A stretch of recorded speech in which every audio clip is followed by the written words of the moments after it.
So how have you got to this point? From a professional capacity.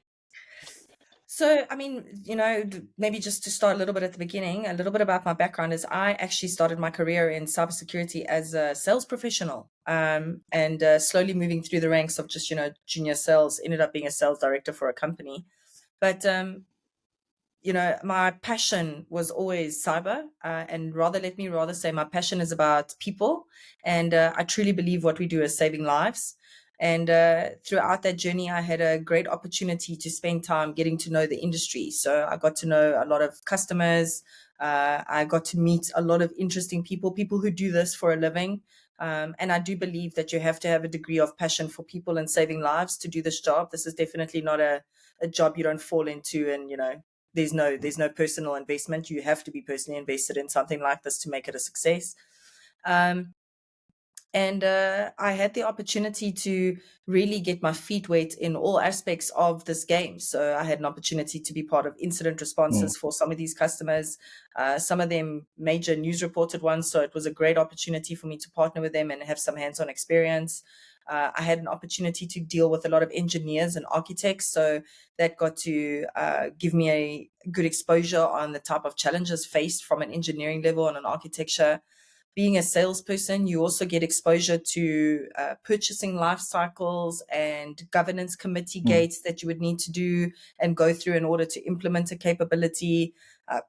It gives you an opportunity to experience multiple stakeholders. So you don't just sell to the CISO and hopefully that works. It doesn't work that way. You have to bring business along the journey. So it's about Hmm. understanding the business of a customer more importantly.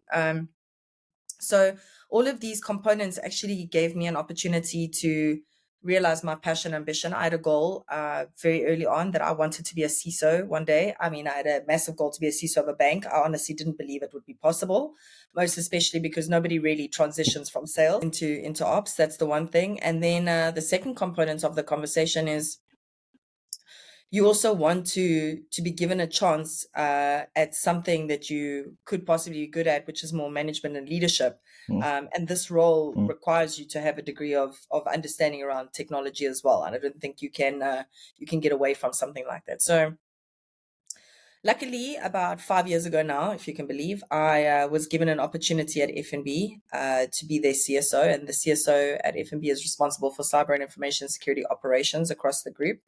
At the time, I was appointed just cyber, and at that point in time, I had a lot of experience looking after managed security services, SOC, incident response at my previous organization.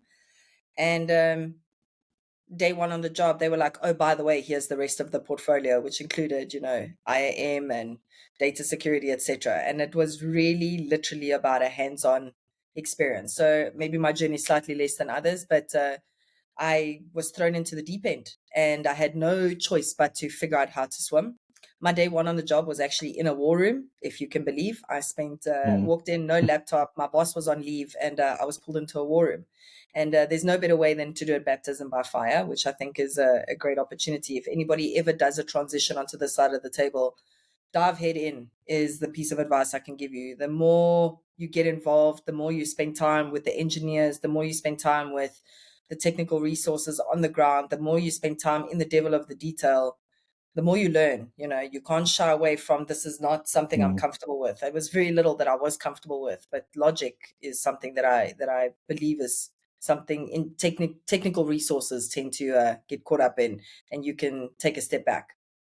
But I digress slightly. Mm. Yeah, so that's how I got into this role. And I was in this role for 4.5 years, making sure that I ran the operations. And that included the bane of most people's existences, which is Active Directory. And if you really want to learn how to get something done, you have to figure out how to live through the grueling Active Directory. And yeah, after years of strategy and delivering successful projects and showcasing some culture change at the organization, they believed I was ready for the next step.